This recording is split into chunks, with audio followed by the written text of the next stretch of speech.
Grace, you collapsed again? Unbelievable. Answer my calls, Grace. What kind of wife are you?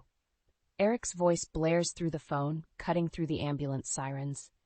I'm on my way to the hospital. I could lose the baby, I managed to say, holding back tears.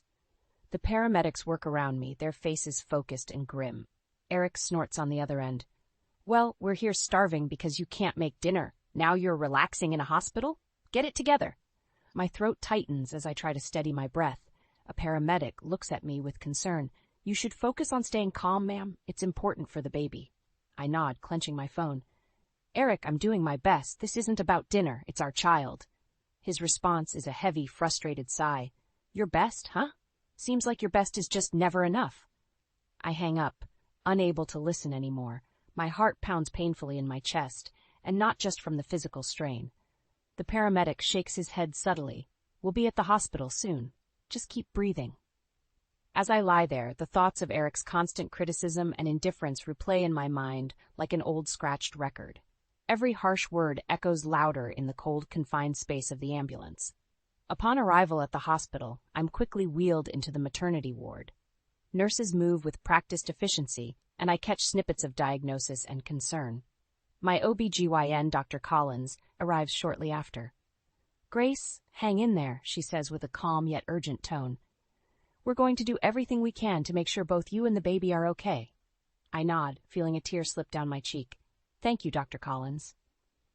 Hours pass, marked by the beeping of monitors and the quiet hum of hospital activity. It feels surreal, a stark contrast to the chaos of my home life. Dr. Collins updates me regularly, her calm demeanor a lifeline amidst the storm within me. Eventually, the tension eases. The baby is stable for now, she says, offering a reassuring smile. But you need to avoid stress. It's crucial. I nod weakly, knowing how impossible that request feels with Eric at home. I'll try, Doctor. The room grows silent once Dr. Collins leaves, except for the soft ticking of a nearby clock. I stare at it, counting the seconds, trying to slow my racing thoughts. I need to find a way out of this. My phone buzzes again, breaking the brief peace. It's a message from Eric. Don't expect me to come. Sort yourself out. I toss the phone aside, feeling a surge of something I haven't in weeks. Anger. What kind of person can't even show up when their wife is in the hospital, risking everything for their unborn child? That anger simmers, providing a strange comfort. Maybe it's time I started thinking about what I need, what the baby needs. Not just what Eric wants. This realization hits me like a wave, both terrifying and liberating. The door creaks open, and a nurse enters with a tray of food. Time to eat, Grace. You need your strength. I look at her, nodding. I'm not sure what my next steps will be, but one thing is clear. I need to get stronger. Strong enough to stand up for myself and my baby. Strong enough to face whatever comes next, even if that means facing Eric. I take the first bite, letting the warmth of the food seep into my bones. It's a small step, a simple action, but it feels like the beginning of something bigger, something necessary. For now, I focus on eating and breathing. The fight can wait until tomorrow. The fluorescent lights flickered above me, mimicking the flicker of emotions I felt inside. Leaning against the stark white hospital sheets, I closed my eyes, recalling a time when life seemed simpler. 2 years ago, I was one of the top marketing executives at my firm. I thrived on the rush of meetings, pitches, and late-night brainstorms. It was during one of these hectic days when I first met Eric. He wasn't always this way. Back then, he was charming and attentive, surprising me with coffee during those long nights, showering me with thoughtful gifts and making me laugh. The memory felt distant now, almost like a dream. Losing myself in work, I hadn't seen the warning signs when our whirlwind romance led to a rushed marriage. Within a year, I was pregnant, and it became clear that my role would need to change. Eric gently suggested that I become a stay-at-home wife. It's only until the baby arrives, he assured me, his arm around my shoulder. I agreed, believing him, and at the same time, believing in us. But as the months passed, the dynamic shifted. Eric's patience grew thinner, and his demands became relentless. This once affectionate man turned into someone colder, more critical with each passing day. Nurse, I called, needing a voice to break my chain of thoughts. Can I get some water? My voice sounded weaker than I expected. Of course, Mrs. Green, the nurse responded, smiling kindly. Thank you, I murmured. As simple as the gesture was, it reminded me of basic decency, something Eric's behavior often lacked now. The nurse returned with a cup and placed it on the side table. "Try to rest, Mrs. Green. Stress isn't good for either of you." I nodded. "Please call me Grace." "All right, Grace," she said softly before stepping out. Her kindness was a balm, a stark contrast to what I faced daily. Eric's dismissive attitude wasn't confined to stressful moments. A week ago during a family dinner, his mother, Cheryl, pierced into me with her icy gaze. "Grace, this casserole is too salty. And don't you think you should have a better grip on household chores by now?" Before I could respond, Eric added, "Mom's right, Grace. For someone staying at home, you should be more proficient with these things by now." I had smiled tightly, swallowing the retort burning at the back of my throat. "I'm doing the best I can, Cheryl." "Well, your best needs to improve," she shot back, her eyes never leaving mine. That night, as I cleaned the dishes alone, I asked Eric why he never defended me. "They're my parents, Grace. I can't just argue with them over simple things. You need to handle it better. Handle it better." His words rang in my ears as I drank the water, thinking about how far I'd fallen from that confident executive to someone who now questioned her every move. But in this sterile hospital room, something new was budding, a resolve. Dr. Collins's words about stress and the nurse's simple kindness reminded me of a life beyond Eric's control.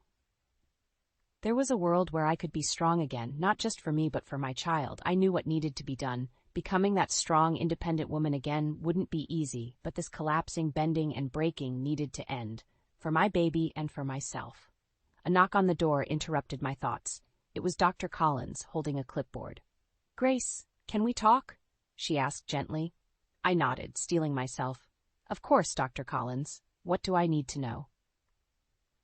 "It's about balancing your health and any external stress," she began, and I knew this was just the start of a conversation about taking back control.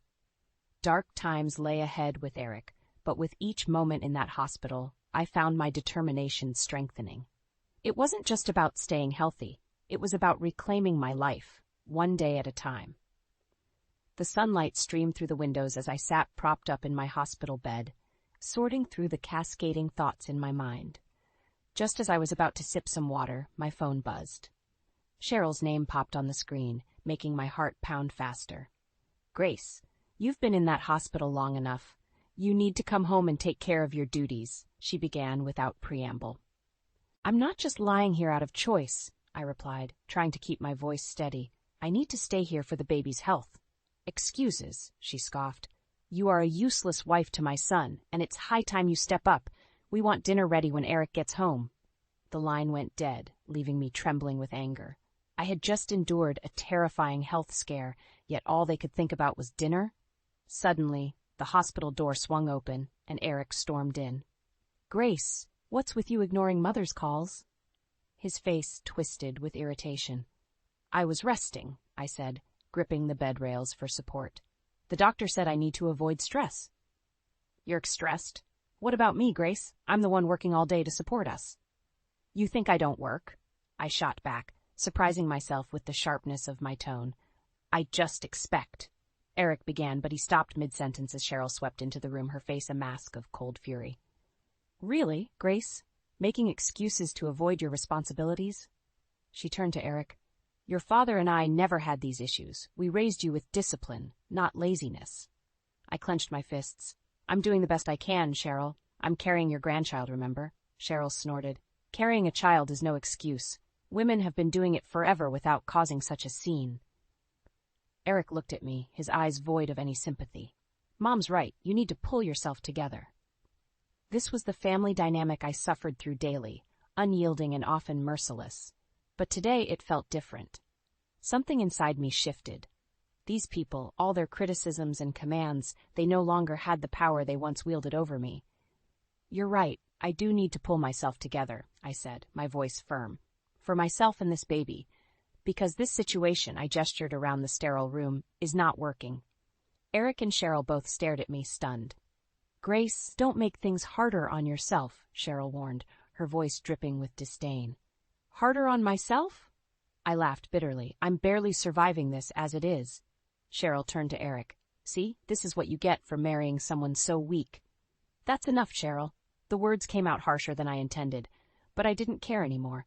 You've both said your piece. Now, leave me alone. Eric's eyes narrowed. Don't push it, Grace. I met his gaze and didn't flinch. Get out, Eric. I need rest, and you're not helping. They finally walked out, leaving me in the suffocating silence of the room.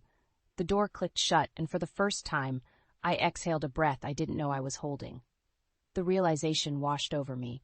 I couldn't continue like this. This wasn't living. I knew I needed an exit strategy. My mind flashed back to a happier time when I had friends and allies, people who cared. Maybe, just maybe, there was someone who could help pull me out from this abyss. It was time to reach out, to find the strength I'd buried for so long. The nurse shifted the curtains, letting in the morning light. I sat up, adjusting the pillows behind me. My body ached, but determination filled my veins. I needed a way out, and every second brought me closer to reaching out for help. The door cracked open. I expected another nurse, but in walked a blast from my past, Ally. Her hair was shorter now, and she looked more confident than ever, but those piercing blue eyes were unmistakable. Grace? She asked, her face a mixture of surprise and concern. I blinked, feeling a rush of emotions. Ally, what are you doing here? She came closer, grabbing a chair and sitting by the bedside. I was visiting a business associate, and I saw your name on the board. What happened? I took a deep breath. Well, it's a long story. Basically years of stress and, well, Eric. Her smile vanished. Eric? Your husband? Yes, I said, my voice barely a whisper. I've tried for so long to make it work, but it's been a nightmare. His emotional abuse, his family, I'm barely holding on. Ally leaned back in her chair, assessing me. That doesn't sound like the Grace I knew. The Grace I knew was a powerhouse. My eyes welled up with tears. I don't feel like a powerhouse anymore. Well, she said firmly, it's never too late to change that. How serious is your health? The baby's stable for now, I explained, but I need to avoid stress. And Eric's not making that easy, is he? She asked, already knowing the answer. No, he isn't. Ally nodded thoughtfully. Grace, what if I told you that you don't have to go back to that life? I can help you start over. Her words felt like a lifeline. What do you mean? I have an apartment downtown, Ally said. It's empty, and you can stay there rent-free. It's a fresh start. My mind raced. Wouldn't it be too much trouble? Not at all, Ally assured me. You focus on your health and the baby. We can take it from there. The relief was overwhelming, but realistic worries clouded my mind. Eric would never let me go easily. What about Eric? Ally's face turned serious. We'll deal with him. For now, you need to get better. She pulled out her phone, scrolling through her contacts. I know someone who specializes in family law. He can help you with whatever you need to do next. Each word she spoke felt like another piece of armor being placed around me. For the first time in months, I felt something akin to hope. Why are you doing this for me, Ally? We've been through a lot, Grace, she replied. You've always been there for me. Now it's my turn to help you. And I can't stand seeing you like this. Her offer was more than just a place to stay. It was a chance to rebuild my life. Thank you, Ally. I don't know what to say. Just say you'll take care of yourself, she said, squeezing my hand. And if you need anything at all, you call me. The conversation with Ally left me with a renewed sense of purpose. As she left to make a few calls, I leaned back against the pillows. I couldn't change the past, but maybe, just maybe, I could shape a better future. I had much to think about, but one thing was clear. I wasn't alone in this fight anymore. I had Ally, and with her support, I might just find a way to reclaim my life and protect my baby. A few days after being discharged from the hospital, I found myself in Ally's downtown apartment. It was small but warm and cozy, a world apart from the cold, tension-filled atmosphere of my home with Eric. I settled into the couch, feeling a strange combination of relief and anxiety. Ally bustled around, unpacking groceries she had brought. You need to rest, Grace. Let me handle this. Thank you. I don't know what I'd do without you, I said sincerely. You'll do just fine, she replied with a reassuring smile. We need to talk, though, about the plan. The seriousness in her tone made my heart beat faster. What do we need to do? Ally handed me a slip of paper. This is the contact information for a great family lawyer I know. His name is Mark Jensen. He's got a reputation for handling messy divorces. I took the paper, feeling its weight. This was a significant step. When should I call him? Allie looked at me, her eyes fierce. The sooner, the better. Eric isn't going to let you go easily. You need legal protection. I nodded, understanding the gravity of her words. You're right. I'll call him tomorrow. The next day, as planned, I dialed the number on the paper. Mark's assistant answered, and soon I was connected to the lawyer himself. Grace, I've been briefed by Ally about your situation, Mark said, his voice calm and professional. I want you to know that you have options. I don't want a drawn-out fight, I stammered, fear creeping into my voice. Understandable, he replied, but we need to ensure you and your baby are safe. Document everything, every threat, every act of aggression. I shivered, the memories flooding back. Okay, I'll do that. We'll also file for a restraining order if necessary, Mark continued, and I'll guide you through the divorce process. You're not alone, Grace. After hanging up, I felt a tiny spark of hope. Maybe, just maybe, things could get better. Days turned into weeks, and I slowly settled into a semblance of a new routine. Ally visited often, and her daughter Hannah dropped by with thoughtful gifts for the baby. One evening, I decided to open up to Hannah about Eric. Eric's not who you think he is, I began cautiously. Hannah frowned, her eyes narrowing. What do you mean? I took a deep breath. He's been emotionally abusive. His family, too. I can't live like that anymore. Hannah's face hardened. I work with him, you know. He's not exactly kind there either, but I never knew it was this bad. I nodded, feeling a bond forming. I'm glad you know now. Hannah's eyes flashed with determination. I can keep an eye on him, let you know if he's planning anything. Thank you. That would mean a lot, I said, feeling a surge of gratitude. Over time, Hannah's updates about Eric became a crucial part of my strategy. She reported his growing frustration at work, his dismissive attitude towards colleagues, and the whispers of a possible demotion due to his behavior. Each piece of information was another brick in the wall I was building to protect myself.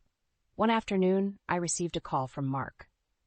Grace, I filed the initial divorce papers. Eric will be served soon. Be prepared for his reaction. My heart pounded. What should I expect? He'll likely be angry, but remember, you're doing this for your safety and your baby's future. Stay strong, Mark counseled. Ally arrived shortly after, sitting beside me on the couch. Whatever happens next, you have support. We're in this together. I squeezed her hand, feeling the truth in her words. The battle was far from over, but I was no longer the same scared woman in the hospital. I was stronger now, surrounded by people who believed in me. As I held my growing belly, I whispered, We're going to be okay. We have to be. In that moment, I knew I had already made the most pivotal move towards reclaiming my life. The road ahead was daunting, but I was ready to face it, step by cautious step, surrounded by newfound allies and an unyielding resolve. I was at my weekly checkup at the hospital, waiting for Dr. Collins when the door burst open. Eric stormed in, his eyes wild and angry. He hadn't made contact since the divorce papers were served. I had hoped he'd stay away, but deep down I knew better. What the hell do you think you're doing, Grace? He barked, marching up to the examination chair, his face inches from mine. You think you can just walk out and take my child with you? My heart pounded in my chest. Eric, please, calm down. This is a hospital. Calm down? He shouted, his voice echoing in the small room. You're trying to ruin my life. Before I could respond, Dr. Collins entered, eyes wide. Excuse me, sir. You can't barge in here like this. Eric turned on her, finger pointing. This is between me and my wife. I stood up, facing him. No, Eric, it's about me and my baby, and you need to leave. His eyes narrowed, his face contorting with rage. You think you can do this? You think you can just leave me and everything will be fine? Suddenly, the door swung open again. Hannah stepped in, glaring at Eric. Back off, Eric. What the hell are you doing here? Eric spat, his anger shifting to her. Hannah crossed her arms. Protecting Grace. If you don't leave right now, I'll call the police. Eric's face turned red with fury. You're just as deluded as she is. This was a mistake from the start. Eric, get out, I said, my voice quivering but firm. I've hired a lawyer. We're getting a divorce. He looked at me, stunned for a moment, then laughed bitterly. You'll come crawling back once this fantasy of yours crumbles. Hannah stepped closer to Eric, her voice dangerously low. Get out, now! Eric finally seemed to grasp the seriousness of the situation. He glanced between us, his teeth clenched in anger. You'll regret this, Grace. As he stormed out, Slamming the door behind him, I sank back into the chair, shaking. Hannah sat beside me, placing a comforting hand on my arm. "You did the right thing, Grace." Dr. Collins nodded, her face a mask of concern. "Do you want me to call security? Make sure he doesn't come back?" I shook my head, trying to steady my breath. "No, it's okay. He's gone for now." Hannah looked at me, her eyes soft with sympathy. "Are you all right?" I managed a nod. "I think so. Thank you, Hannah." "We're in this together, remember?" she said, squeezing my hand. Dr. Collins finished the checkup, assuring me that the baby was fine. But the encounter with Eric left a lingering tension in the air. As Hannah and I left the hospital, she turned to me. "Now's the time to stand firm. Don't let him intimidate you." "I know," I said, my voice more confident than I felt. "I can't go back. Not now." Hannah smiled, a fierce glint in her eyes. "And you won't. We'll make sure of it." As we got into the car, a new determination settled over me. Eric's reaction didn't surprise me, but it did remind me of just how far I'd come and how much farther I still had to go. The road ahead was uncertain, but I wasn't walking it alone. With Hannah, Ally, and the support of my new allies, I felt a flicker of hope. The fight for my freedom had only just begun, but with every step, I grew stronger, more resolved. I was ready to face whatever came next, knowing that this time, I had the strength and support to stand my ground. It had been a week since Eric's outburst at the hospital, and I had finally started to feel a semblance of peace in Ally's apartment. My morning was quiet until my phone buzzed with a call from Allie. "Grace, turn on the local news," she said, her voice urgent. I fumbled for the remote, switching on the TV just in time to see Eric's face plastered on the screen. Local businessman Eric Green faces allegations of workplace harassment and creating a hostile environment. Reliable sources indicate a demotion is imminent, the reporter explained. My heart raced. I could hardly believe what I was hearing, but a sense of vindication washed over me. Ally's voice interrupted my thoughts. "You see that? He's getting what he deserves." "How did this happen?" I asked, still in shock. "Hannah, she gathered evidence, reported it. She knew the right people to make sure it didn't get swept under the rug," Ally explained. Just as I hung up, Hannah walked through the door, a look of triumph on her face. "Saw the news?" "I did. I don't know how to thank you," I said, voice thick with emotion. "Don't thank me yet. Eric's not going down without a fight," Hannah replied, her face turning serious. We sat on the couch, the TV now muted. "I've arranged for extra security at your building. Until the restraining order is finalized, we can't be too careful," she said. The thought of Eric trying to retaliate sent shivers down my spine. "Do you really think he'll try something?" Hannah nodded. "I wouldn't put it past him. But you're not alone. We've got your back." I took a deep breath, feeling the weight of the situation, but also the strength of my support system. I'm ready for whatever comes. Hannah's phone buzzed, and she glanced at it, frowning. "It's him. He's been calling, leaving threats." I grabbed her wrist. "What kind of threats?" She looked at me, eyes filled with concern. "Saying he'll make sure you regret leaving him. He's desperate, Grace." I closed my eyes, anger replacing my fear. "Let him try. I'm done being scared of him."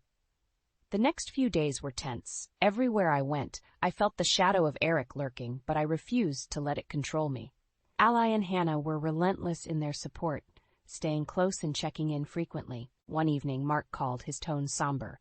"Grace, we need to talk. Eric's lawyer reached out. He's going to fight the divorce hard, especially for custody." Of course he would. "What do? We prepare, gather all evidence of his abuse, his threats. We build your case solid," Mark advised. I nodded, the determination in his voice bolstering my resolve. I'll do whatever it takes. Weeks turned into a blur of preparations and cautious living. Eric's demotion became official, and rumors swirled about his troubles at the workplace. Hannah's intel kept me informed, making sure I stayed a step ahead.